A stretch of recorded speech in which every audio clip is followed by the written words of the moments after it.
Okay, picking up on the last tutorial on material creation, now we're going to talk about adding textures to your materials and the different types of textures that you can add. So we're just going to start with the first sphere that we were working with. And again, let's just double click on that material. It's going to pull up the properties, and under the material parameters, you also have this option here that says textures. So if you click on that, you can add a few different texture types. You can do color, specular, bump, and opacity. And we'll go through these just one at a time and explain what they do. So let's start with the color. And if we go to this folder here, I do have this wood texture set up. Now, this applied a wood texture here, and you can see that even though we're using the plastic material type, we've created something that looks like a fine wood. So one of the things I'd really like you all to understand is that even though this is the plastic material type, there's a variety of different materials that you can actually create with it. It's not limited to just creating plastics. You can do different kind of rubber materials, different kinds of woods, even leathers, and we'll go through and we'll create a few of those using our textures here.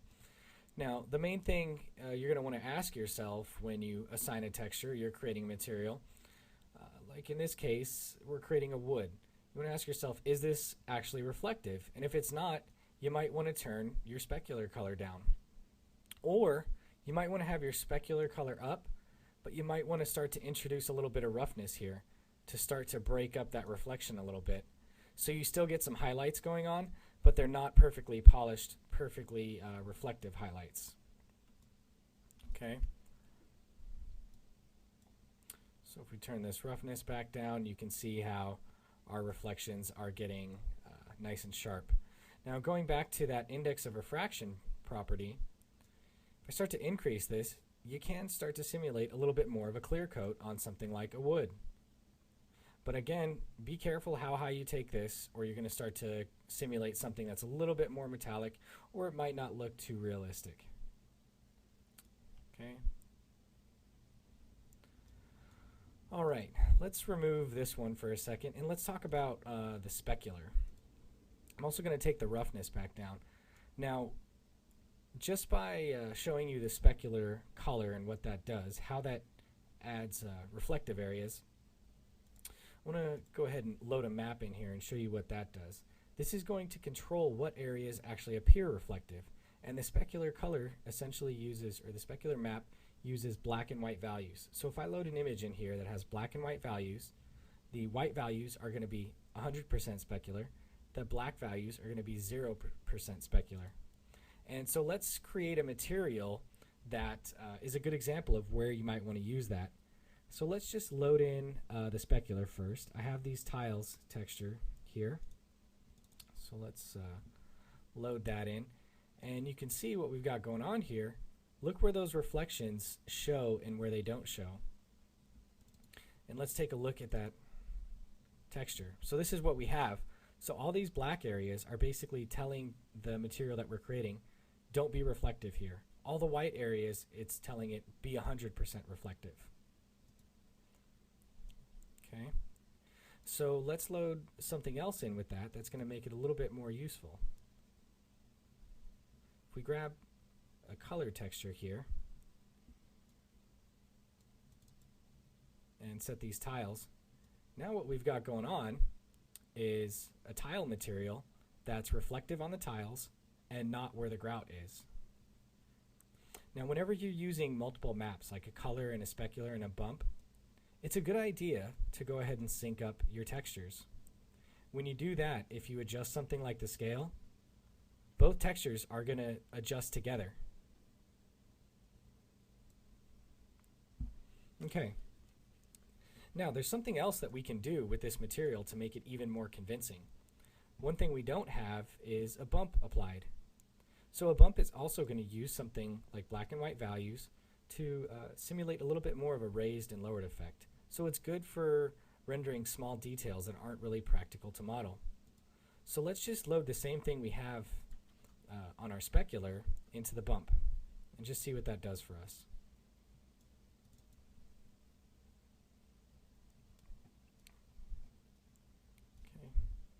we reduce the scale back down here and we take a look, you can see we're getting highlights now as if there's, actually raised and lowered, as if these tiles are higher up in elevation than the grout. And you can increase this effect by increasing the bump height.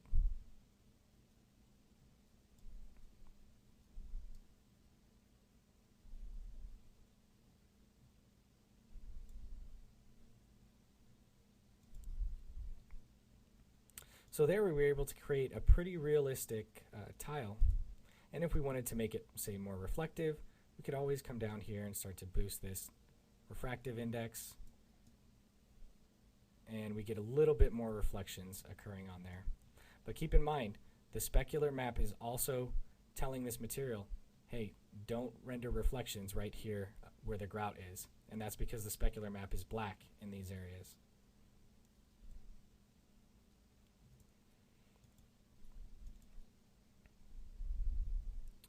Okay, so let's go ahead and get rid of these textures for now.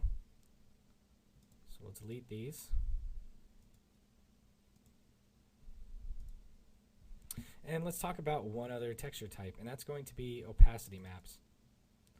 And so I'll just load one that happens to come with KeyShot.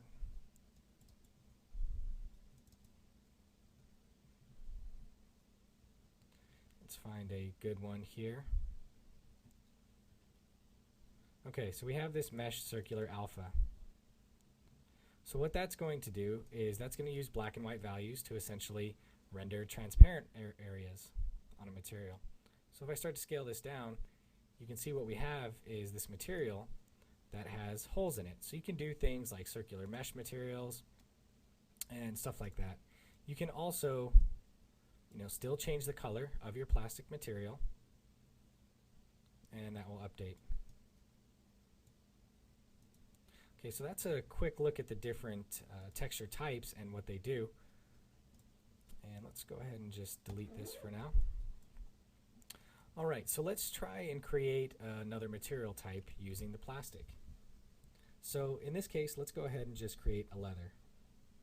So keep the material type plastic, and let's go over to textures, and let's load in a color map.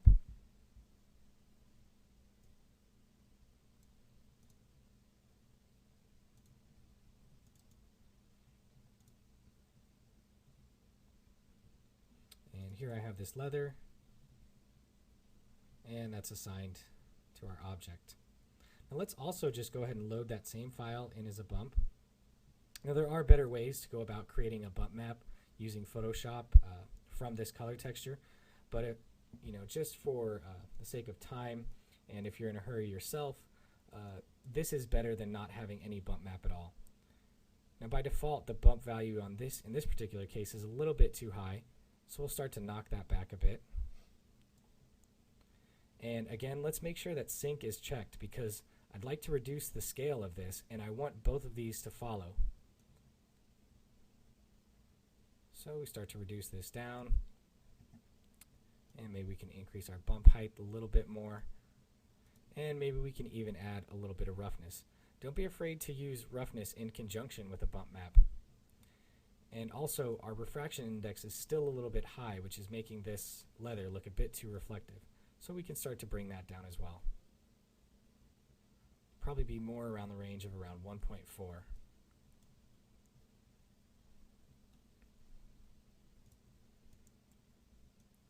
Okay. So as you can see, we were able to create a pretty convincing leather pretty quickly.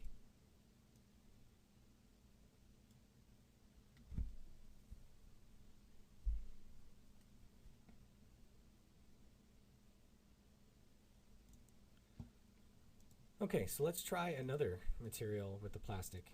This time, let's create something that's not reflective and polished. So under the textures, I'll just load in something else like plywood.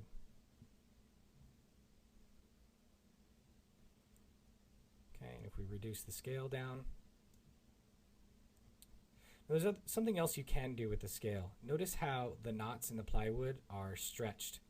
So it seems like we would need to stretch them out vertically to get them to appear correct. So if we expand the scale option, we can edit the scale on the X and Y independently. Once I do that, if I collapse the scale option and adjust the scale, they do stay proportional to whatever I've set. Okay, so if this was plywood and it was not polished, I could do a couple different things, like increase the roughness, and that will start to diffuse out that reflection a little bit more. Or I could turn the specular down a little bit. So, and what it's largely going to come down to in a lot of these instances is what looks correct to you and the look that you're going for. You know, I definitely would encourage experimenting with all this stuff and really getting a feel for how it works. So let's go ahead and bring back some of our other materials. So we'll do show all parts here, and let's take a look at our metal, and let's do something with this. So if you look at the metal type and we look at the textures, you see it has color, bump, and opacity, but not specular. You're not going to be able to apply a specular map here because metals are essentially all specular. So let's reduce this roughness down, and let's change the color, just to a normal, say steel or chrome. It's like a mid-gray. And for the textures, let's load in a bump and see what sort of things we can create for that. Do have this metal scratches.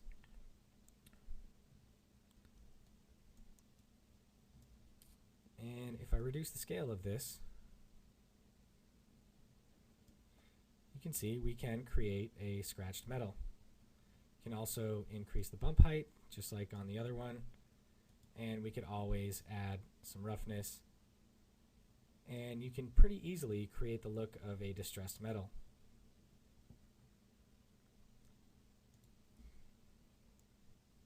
Okay, now let's take a look at the glass. And if we load in a texture on the glass, you can see we can only do bump and opacity. Opacity is probably going to look strange if you ever apply that, simply because glass has thickness, and the opacity maps are going to make it appear essentially infinitely thin. Okay, so let's go ahead and apply a bump map to this and see what we can come up with. I have this paper, and we can use these black and white values to create some sort of an effect, and it'll probably just appear like some sort of warped or rippled glass. And just like before, we can adjust the scale of our X and Y independently, and we can scale this down and maybe just increase that bump height. And we have this sort of rippled glass effect. Okay, let's move over here. Now this is the translucent material. Something that would be good to create using the translucent would be something like marble. So let's load in a different map here for the color, because marble does actually scatter light beneath its surface. So let's go here with, say, this marble texture.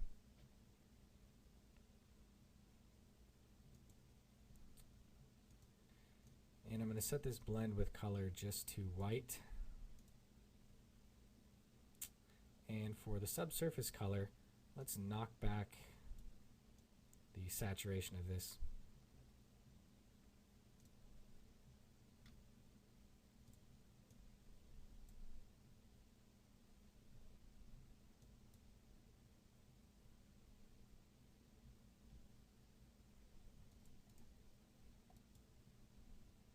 Okay, there's something else I'd like to show you about working with textures, and that's essentially that you can do a blend with color. So we have this wood here, and what we can do, maybe we wanted to change the color of that wood, we could check this blend with color option, and we could start introducing some additional color in here. This is going to multiply this color value with the color value of your texture and give you a new color. So that's going to allow you to dynamically change colors of your materials with textures on the fly. So it's pretty useful, especially if you're doing something like creating a library of different colored leathers. You could essentially have one leather texture and then use this blend with color and create a whole variety of different colored leathers with that one leather texture.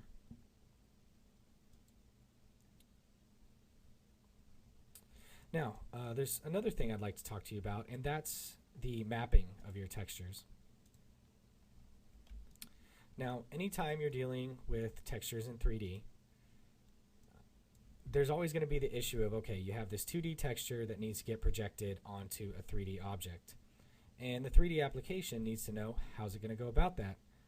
By default, the textures are going to be set to UV coordinates, and most of your CAD applications are not going to actually support UV coordinate creation. So in KeyShot, we offer these different projection types. You can do something like planar X, and what this is doing is that's projecting this texture along the X-axis, infinitely along the X. So if we orient ourselves along the X-axis, you'll see that it looks right. But if we go to the side, what's going to happen is we're getting this stretching occurring.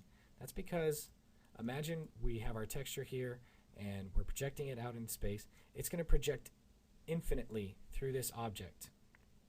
And on the sides here, we're going to exhibit stretching because that texture is flat. And if we take a look here at the manual, this will help illustrate that for you. Under the texturing menu, we have this texture mapping. And this shows here, see, planar X. And you can see that it's projected along one axis, and then eventually you get this stretching. Same with planar Y. So it's going to project down from the top, and when you reach the sides, you're going to see some stretching. So let's take a look at that in action here. Let's change this to planar Y. And you can see from the top it looks great. Now when you get around to the sides, you do have some stretching in your textures. And let's switch this to planar Z. Similar thing. So, on the sides it looks fine, and then stretches on the other areas.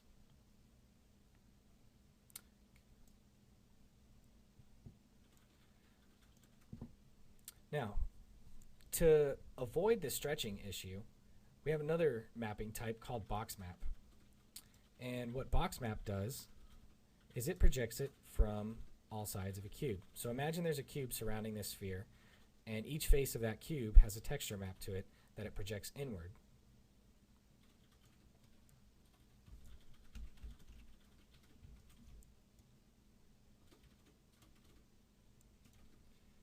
Now that's great, and it will solve a lot of problems as far as stretching is concerned, but you will inherently get these seams.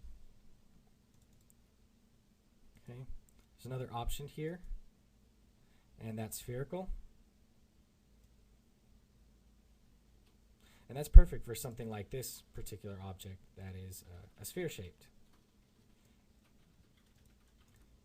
And you have cylindrical, which is great for putting labels on things like cans, bottles, anything like that that's cylindrical in shape.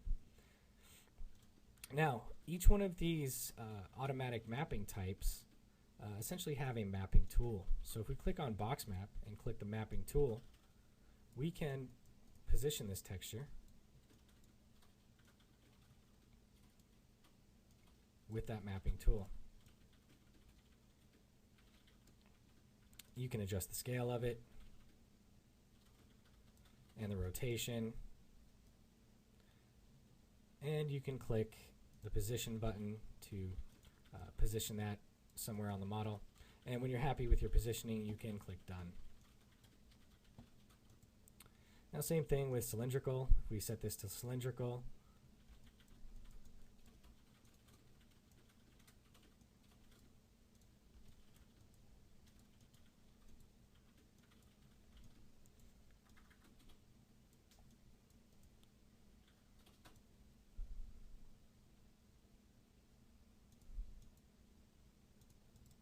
try cylindrical on this one.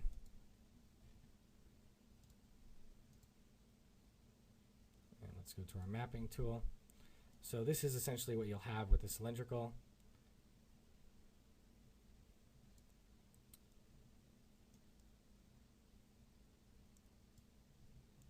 and it's going to be projected inward from the edges of that cylinder. Now you can also scale this, so you can see our texture is being stretched on whatever axis that we scale that on. And we can also rotate our cylinder projection. And this is going to be really useful for you if you're creating things like labels on bottles or cans. Because if you just orient this cylinder in the same direction as your bottle or can, it's going to orient that texture on that axis. Okay, so that's a look at working with textures.